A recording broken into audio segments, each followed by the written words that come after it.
Selamat pagi, perkenalkan nama saya Fitri Intan Berlian Gula dari D3 Keperawatan Universitas Prima Indonesia. Di sini saya akan menjelaskan tentang pendidikan kesehatan KB. Manfaat dari KB yaitu menghindari kehamilan risiko tinggi, menurunkan angka kematian ibu dan bayi, meringankan beban ekonomi keluarga, serta membentuk keluarga bahagia dan sejahtera.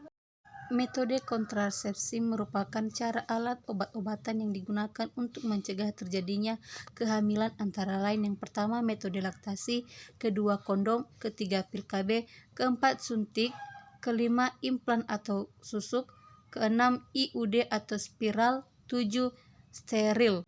Baik, di sini saya akan menjelaskan satu persatu. Yang pertama, metode MAL, metode anemerol laktasi, di mana metode KB yang cocok digunakan untuk ibu nifas.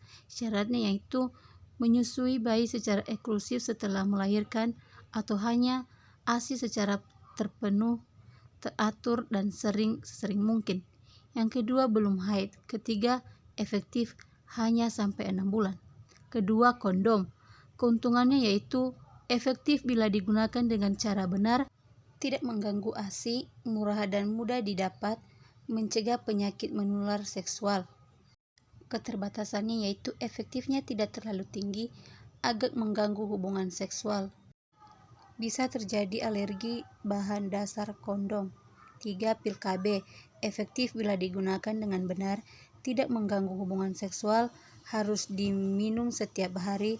Terdapat dua macam. Yang pertama, pil kombinasi berisi 2 hormon, yaitu estrogen dan progesteron, tidak untuk ibu menyusui, contohnya mikrogimon, marcilon, diane, yasim, dan lain-lain. Yang kedua, mini pil berisi 1 hormon, yaitu progesteron, tidak mengganggu ASI, cocok untuk ibu menyusui, dapat terjadi gangguan haid atau contohnya ekskluton, mikolat, dan lain-lain. Yang ketiga, KB suntik, efektivitasnya tinggi, efek samping sedikit, tidak mengganggu hubungan seksual. Terdapat 2 macam. Yang pertama, suntik 1 bulan, mengandung estrogen dan progesteron. Yang kedua, menggunakan prosesi ASI, harus datang setiap 1 bulan untuk suntik. Suntik 3 bulan, mengandung progesteron saja, tidak mengganggu reproduksi ASI, harus datang setiap 3 bulan. Dapat terjadi gangguan haid. 4. Implan atau susuk KB, dipasang di lengan atas bagian dalam dan ada yang berisi 2 batang dan 1 batang, efektif selama 3 tahun, mengandung hormon gesteron, tidak mengganggu reproduksi ASI, tidak mengganggu hubungan seksual, dapat dicabut setiap saat sesuai dengan kebutuhan dan kembali ke suburan cepat.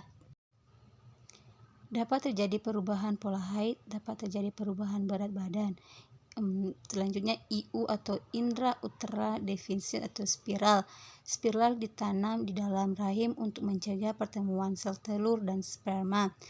Efektivitas tinggi, jangkau panjang dari antara 8 tahun sampai 10 tahun, tidak mengganggu reproduksi ASI, tidak mengganggu hubungan seksual, tidak mengganggu berat badan. Haid bisa lebih banyak. Selanjutnya, kontrasepsi mantap atau steril, khusus digunakan untuk pasangan suami istri yang benar-benar tidak menginginkan ditambahkan anak lagi. Dilakukan dengan cara pembedaan, bisa bius lokal, harus dilakukan dengan dokter terlatih, sangat efektif dan bersifat permanen, tidak ada efek samping, tidak ada perubahan fungsi seksual. Contoh, metode operatif wanita dan operatif pria.